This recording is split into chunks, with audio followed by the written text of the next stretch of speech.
জনগণের সমস্যা সমাধানে রাজনৈতিক দলগুলোকে ঐক্যবদ্ধ হতে হবে বললেন তারেক রহমান। জনদাবি পূরণে সোচ্চার থাকার আহ্বান। হাসিনা বাসভবন সহ তার পরিবারের 7 প্লট ও ফ্ল্যাট জব্দ, অবরুদ্ধ 124 ব্যাংক অ্যাকাউন্টে 635 কোটি 14 লাখ টাকা। পাচার হওয়া অর্থ চলতি বছরে ফিরিয়ে আনা সম্ভব বললেন অর্থ উপদেষ্টা। শিগগিরই বিশেষ আইন করতে অধ্যাদেশ জারি। এবং রাজধানীর শাহবাগে ধর্ষণ ও নিপীড়নের বিরুদ্ধে বাংলাদেশ প্ল্যাটফর্মের পদযাত্রায় পুলিশের বাধা, দুপক্ষের হাতাহাতি।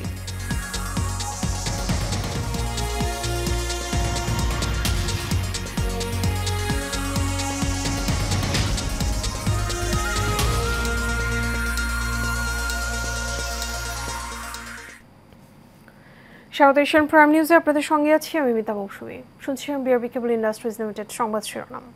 এবারে চলে যাব বিস্তারিত সংবাদে। বিএনপি সরকার গঠন করলে রাষ্ট্র পরিচালনায় প্রয়োজনীয় সংস্কার করা হবে বলে জানিয়েছেন বিএনপি ভারপ্রাপ্ত chairperson Tarique Rahman.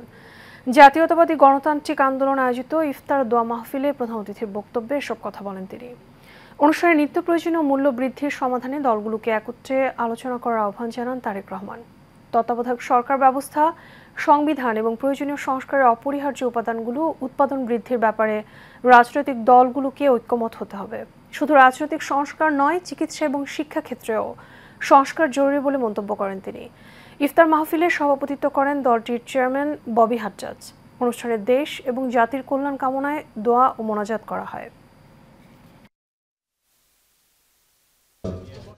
Chairman NDA Bobby Hajjaj, বড় লম্বা কথা হয়তো ভালো লাগবে না আমরা বলেছি আমরা ইনশাল্লাহ জনসমর্থন পেলে সরকার গঠনে সক্ষম হলে বিএনপি এই কাজগুলো করবে যেগুলো জনগণের চাহিদা সাংবিধানিক দৃষ্টিকোণ থেকে। কেন আমরা রাজনৈতিক দলগুলোর অবস্থান থেকে আরো কিছু বিষয় প্রস্তাবনা উপস্থাপন করছি না? এই মুহূর্তে যদি আমরা পত্রিকা খুলি, পত্রিকায় আমরা টেলিভিশনের পর্দায় পত্রিকার পাতায় কি দেখি? আমরা দেখি নিত্য প্রয়োজনীয় দ্রব্যের বা নিত্য প্রয়োজনীয় যে কোনো জিনিস, খাবার জিনিস হোক, পোশাক আশাক হোক, যেটাই হোক, মানুষের যেটা নিত্য প্রয়োজনীয় বিষয়, সেটি নিয়ে কি পরিমাণ কষ্ট যন্ত্রণায় আছে অধিকাংশ মানুষ। আমরা কেন রাজনৈতিক দলগুলো ডিবেট করছি না? ছাত্র জনতার অভ্যুত্থানে ক্ষমতাচ্যুত শেখ হাসিনা এবং তার পরিবারের সদস্যদের 124 অ্যাকাউন্ট জব্দ করেছে দুর্নীতি দমন কমিশন দুদক। একই সঙ্গে জব্দ করা হয়েছে শেখ হাসিনার ধানমন্ডির বাসভবন, সুধা সদন সহ 7টি প্লট এবং ফ্ল্যাট। দুদকের আবেদনের প্রেক্ষিতে আজ ঢাকা মহানগর সিনিয়র স্পেশাল জজ জাকির হোসেন গালিব আদেশ দেন। এদিকে শেখ হাসিনা এবং তার পরিবার এবং তাদের স্বার্থ সংশ্লিষ্ট ব্যক্তি ও প্রতিষ্ঠানের 124 ব্যাংক অ্যাকাউন্টে 635 কোটি 14 লাখ টাকা অবরুদ্ধ করার আদেশ দিয়েছেন আদালত। আজ ঢাকা মহানগর সিনিয়র স্পেশাল জজ আদালতের বিচারক মোহাম্মদ জাকির হোসেন এ আদেশ দেন। জনাব শেখ হাসিনা, সাবেক প্রধানমন্ত্রী, গণপ্রজাতন্ত্রী বাংলাদেশ সরকার, তার ছেলে জনাব সজীব আহমেদ ওয়াজেদ জয়, তার মেয়ে সাইমা ওয়াজেদ, তার ছোট বোন জনাব রেহানা সিদ্দিক এবং তাদের স্বার্থ সংশ্লিষ্ট 124টি অ্যাকাউন্ট ফ্রিজের জন্য আবেদন করা হয়েছিল। আমরা কিছুক্ষণ আগে জেনেছি এই 124টি অ্যাকাউন্টে যে অর্থে রয়েছে সেটা বিজ্ঞ আদালত থেকে সে বিষয়ে অবরুদ্ধকরণের আদেশ প্রদান করা হয়েছে। এবছরের মধ্যে পাচার হওয়া অর্থ অন্তত কয়েকশো কোটি ডলার ফিরিয়ে আনা সম্ভব বলে মন্তব্য করেছেন অর্থ উপদেষ্টা ডক্টর সালেউদ্দিন আহমেদ। আজ সচিবালয়ে সরকারি ক্রয় কমিটি বৈঠক শেষে কথা বলেন তিনি। এছাড়া বিদেশে শিক্ষার আড়ালে পাচার হওয়া টাকার বিষয়টিও তদন্ত করছে সরকার। নূর মোহাম্মদ ভূঁইয়ার রিপোর্ট। অন্তর্বর্তী সরকার ক্ষমতা গ্রহণের পর থেকেই একের পর এক সামনে আসে বিগত সরকারের আমলে ভয়াবহ অর্থ পাচারের তথ্য। ডক্টর ইউনূসের নেতৃত্বাধীন সরকারও ফোকাস পয়েন্টে রেখেছে পাচার হওয়া অর্থ কিভাবে ফিরিয়ে আনা যায়।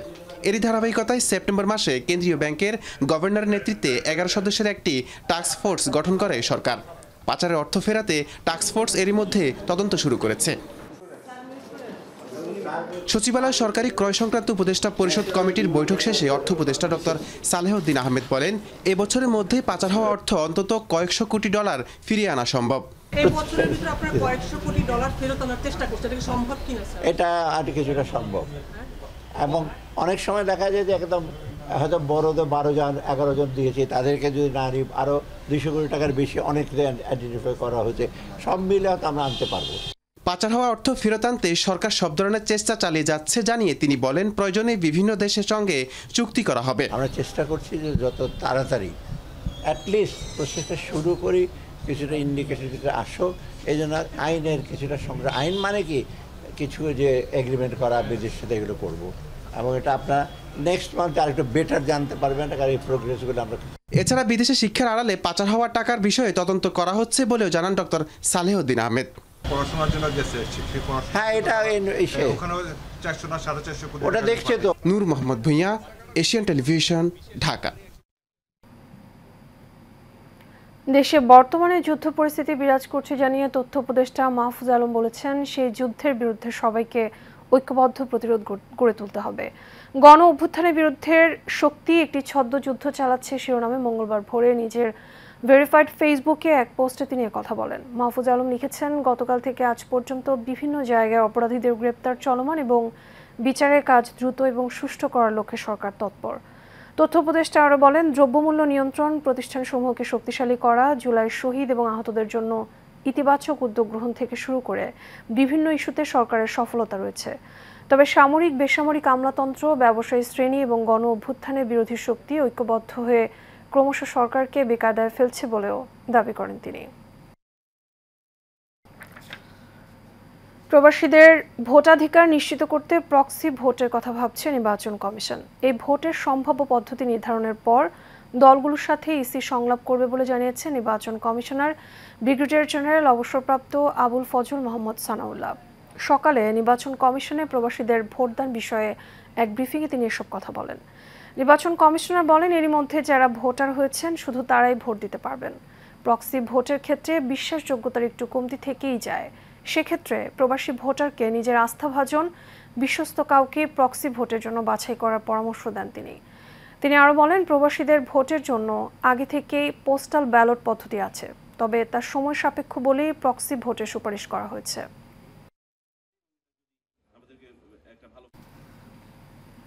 5 দফা দাবি আদায়ে দেশের সব হাসপাতালের বহির্বিভাগ এবং ব্যক্তিগত চেম্বার বন্ধ রেখে কর্মবিরতি পালন করেছে চিকিৎসকরা।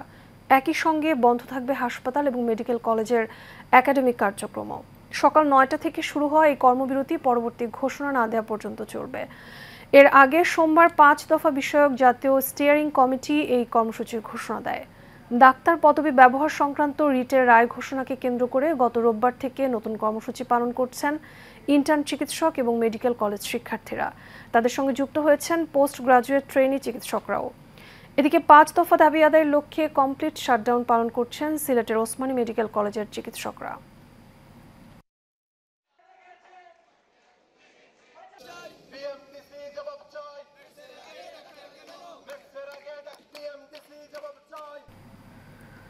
প্রধান উপদেষ্টা ডক্টর মোহাম্মদ ইউনূসের কাছে স্মারকলিপি দিতে যাওয়ার সময় ধর্ষণ ও নিপীড়নের বিরুদ্ধে বাংলাদেশ প্ল্যাটফর্ম সদস্যদের সঙ্গে পুলিশের হাতাহাতির ঘটনা ঘটেছে। বিকেলে রাজধানী হোটেল ইন্টারকন্টিনেন্টালের সামনে এই ঘটনা ঘটে। এর আগে ঢাকা বিশ্ববিদ্যালয়ের রাজু ভাস্কর্য থেকে মিছিল নিয়ে যমুনা অভিমুখে রওনা হন আন্দোলনকারীরা। মিছিল থেকে স্বরাষ্ট্র উপদেষ্টা জাহাঙ্গীর আলমের পদত্যাগ চেয়ে স্লোগান দেন তারা।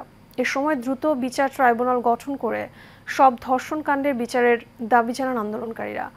মিছিল নিয়ে শাহবাগ থেকে এগিয়ে ইন্টারকন্টিনেন্টাল হোটেলের মোড়ে আসতেই তাদেরকে ঠেকিয়ে দেয় পুলিশ, কিন্তু তারা পুলিশের সঙ্গে হাতাহাতিতে জড়িয়ে পড়েন। এই সময় 3 পুলিশ সহ আন্দোলনকারীদের কয়েকজন আহত হন।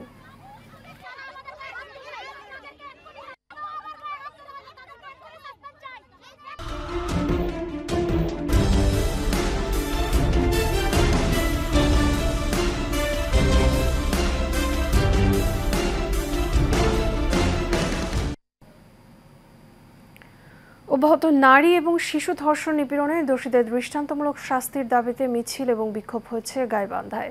মিছিল থেকে স্বরাষ্ট্র উপদেষ্টার পদত্যাগের দাবি জানানো হয়। জাগো গাইবান্ধার ব্যানারে গাইবান্ধা শহরের গানাসাস মার্কেটের সামনে বিশাল বিক্ষোভ সমাবেশ অনুষ্ঠিত হয়। এই সমাবেশ থেকে নারী শিশু নিপীড়ন, ধর্ষণ এবং নারী বিদ্বেষী বক্তব্যের বিরুদ্ধে মুহুর্মুহু স্লোগান দেওয়া হয়। এর আগে এই বিক্ষোভ সমাবেশ উদ্বোধন করেন শিক্ষাবিদ সাহিত্যিক মাজহারুল মান্নান। সিপিবি নারী শাখার মিতা হাসানের সভাপতিত্বে অন্যান্যের মধ্যে বক্তব্য দেন ক্রীড়া ব্যক্তিত্ব, পরিবেশ আন্দোলন নেতা ওয়াজিউর রহমান রাফেল সহ বিভিন্ন নারী সংগঠনের পক্ষে মহিলা পরিষদের রিক্তপ্রসাদ, জাতীয় নারী জোটের শিরিন আক্তার লিজা সহ বিভিন্ন রাজনৈতিক এবং সামাজিক সংগঠনের নেতারা। রংপুরের পীরগঞ্জের মদনখালী ইউনিয়নের নসিমনপুর এলাকার নজরুল ইসলামের একটি ইটভাটায় অভিযান চালাতে গিয়ে ভাটা মালিকের লোকজনের আক্রমণে 2 পুলিশ সহ 4 জন আহত হয়েছে। এই ঘটনার পর সেনাবাহিনী সদস্যদের সহযোগিতায় পুনরায় অভিযান চালিয়ে এই ইটভাটা ভেঙে গুঁড়িয়ে দেওয়া হয়েছে। উপজেলা নির্বাহী অফিসার খাদিজা বেগম খালাসপীর এলাকায় নজরুলের ইটভাটায় অভিযান চালান। এ সময় ইটভাটার শ্রমিক কর্মচারীরা অভিযান পরিচালনাকারীদের উপর হামলা করে। এতে 2 পুলিশ আহত হয়। আহতদের উপজেলা স্বাস্থ্য কমপ্লেক্সে চিকিৎসার জন্য পাঠানো হয়। হামলাকারীরা অভিযানে ব্যবহৃত একটি ভেকু ভাঙচুর করে। পরে সেনাবাহিনীর সহযোগিতায় পুনরায় অভিযান চালিয়ে ইটভাটাটি ভেঙে গুঁড়িয়ে দেওয়া হয়।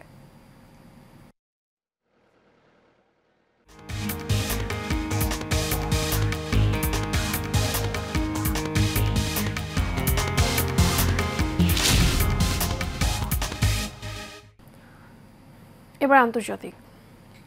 রাশিয়া ইউক্রেন যুদ্ধ বন্ধে আজ সৌদি আরবে বৈঠকে বসবেন যুক্তরাষ্ট্র ও ইউক্রেনের প্রতিনিধিরা। ইতিমধ্যেই সৌদির যুবরাজ মোহাম্মদ বিন সালমানের সঙ্গে বৈঠক করেছেন ইউক্রেনের প্রেসিডেন্ট ভলোদিমির জেলেনস্কি। এ সময় ইউক্রেনের প্রেসিডেন্ট ভলোদিমির জেলেনস্কি বলেন, সৌদির যুবরাজ প্রকৃতপক্ষে শান্তি আনার চেষ্টা করছেন। সৌদি আরবে কূটনৈতিক ভূমিকার জন্য আমরা তার প্রশংসা করছি। আলোচনায় অংশ নিতে এর মধ্যে মার্কিন পররাষ্ট্রমন্ত্রী মার্কো রুবিওর নেতৃত্বে প্রতিনিধি দল সৌদি আরব পৌঁছেছেন। এদিকে শান্তি আলোচনার মাঝেও রাশিয়ার রাজধানী মস্কোতে ভোরে ড্রোন হামলা চালিয়েছে ইউক্রেন। এতে কমপক্ষে 1 জন নিহত এবং বেশ কয়েকজন আহত হয়েছে।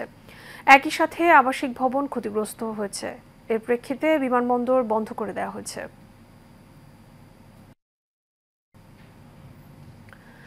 প্রেসিডেন্ট ডোনাল্ড ট্রাম্পের শুল্ক আরোপের নেতিবাচক অর্থনৈতিক প্রভাব পড়েছে যুক্তরাষ্ট্র এবং এশিয়ার শেয়ার বাজারে। এশিয়া এবং আমেরিকার বড় বড় কোম্পানিগুলোর শেয়ারে উল্লেখযোগ্য দরপতন ঘটেছে। এর প্রভাবে জাপানের নিক্কেই, আমেরিকার টেসলা এবং কৃত্রিম বুদ্ধিমত্তা এআই সহ বেশ কয়েকটি কোম্পানির দরপতন হয়েছে। আরও জানাচ্ছেন জাবালান নূর। রোববার এক টেলিভিশন সাক্ষাৎকারে মার্কিন প্রেসিডেন্ট ডোনাল্ড ট্রাম্প বলেন, বিশ্ব বৃহত্তম অর্থনীতি সংক্রমণের সময় অতিক্রম করছে। এই মন্তব্যের পর ট্রাম্পের শীর্ষ কর্মকর্তা এবং উপদেষ্টারা বিনিয়োগকারীদের ভয় কমানোর চেষ্টা করেছেন। এদিকে ফক্স নিউজের একটি সাক্ষাৎকারে ট্রাম্প নিজেও বিশ্ববাজার নিয়ে তার উদ্বেগ স্বীকার করেন। এ সময় তিনি আরও বলেন, আমরা আমেরিকার সম্পদ ফিরিয়ে এনেছি, এটি একটি বড় বিষয়। প্রেসিডেন্ট ট্রাম্পের শুল্ক আরোপের ঘোষণার পর সপ্তাহান্তে এশিয়ার শেয়ারের দর অনেকটাই নেমে যায়। মঙ্গলবার সকালের লেনদেনে জাপানের নিক্কেই 1.7%, কোরিয়ার কোম্পি 1.3% এবং হংকংয়ের হ্যাংসেং এর সূচক 1% কমেছে। এদিকে সোমবার নিউ ইয়র্কের ওয়াল স্ট্রিটে বৃহত্তম আমেরিকান কোম্পানি টেসলার শেয়ার 15.4% এবং কৃত্রিম বুদ্ধিমত্তা এআই চিপ জায়ান্ট এনভিদার শেয়ার 5%-এরও বেশি কমতে দেখা যায়। এছাড়া মেটা, অ্যামাজন এবং অ্যালফাবেট সহ অন্যান্য প্রধান প্রযুক্তি স্টকগুলোও তীব্রভাবে কমেছে।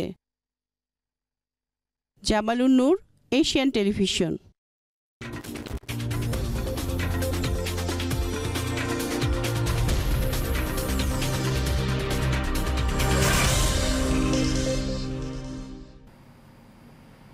2025 সালের কেন্দ্রীয় চুক্তির তালিকা প্রকাশ করেছে বাংলাদেশ ক্রিকেট বোর্ড। গত 1 জানুয়ারি থেকে আগামী 31 ডিসেম্বর পর্যন্ত কার্যকর থাকবে এই চুক্তি, যেখানে ফেব্রুয়ারি মাস পর্যন্ত বি ক্যাটাগরিতে থাকা মাহমুদুল্লাহ রিয়াদ নিজের নাম প্রত্যাহার করে নিয়েছেন। অন্যদিকে বর্তমানে এ ক্যাটাগরিতে থাকা মুশফিকুর রহিম ওয়ানডে ফরম্যাট থেকে বিদায় নেয়। মার্চ মাস থেকে তার জায়গা হবে বি ক্যাটাগরিতে। তালিকায় এ+ ক্যাটাগরি একমাত্র ক্রিকেটার তাসকিন আহমেদ। তিনি পাবেন সর্বোচ্চ 10 লাখ টাকা বেতন। এ ক্যাটাগরিতে আছে নাজমুল শান্ত, মেহেদি মিরাজ এবং লিটন দাস। তারা পাবেন মাসে 8 লাখ টাকা। ক্যাটাগরি সি মাসে 6 লাখ টাকা বেতন পাবেন মুমিনুল হক, তাইজুল ইসলাম, মোস্তাফিজুর রহমান, তাওহিদ হৃদয়, হাসান মাহমুদ এবং নাহিদ রানা। সি ক্যাটাগরিতে রাখা হয়েছে সাদমান, সৌম্য, জাকের আলী, তানজিদ, রিশাদ, তানজিম ও শেখ মেহেদিকে। আর ডি ক্যাটাগরিতে আছেন নাসুম আহমেদ ও খালেদ আহমেদ। তারা পাবেন 2 লাখ টাকা বেতন। এর সাথে শেষ করব এশিয়ান প্রাইম নিউজ। আগে বিআরবি কেবল ইন্ডাস্ট্রিজ লিমিটেড সংবাদ শিরোনামগুলো জানাবো আরও একবার।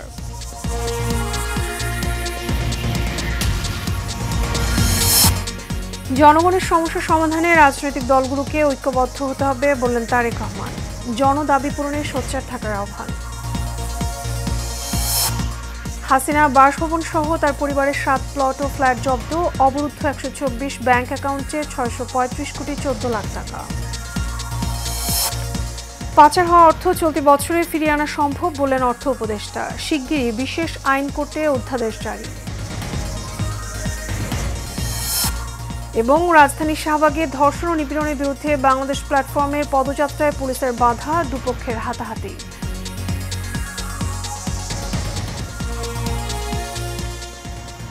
এশিয়ান প্রাইম নিউজ এ পর্যন্তই। আমাদের পরবর্তী সংবাদ দেখার আমন্ত্রণ রইল। এতক্ষণ সাথে থাকার জন্য ধন্যবাদ সবাইকে।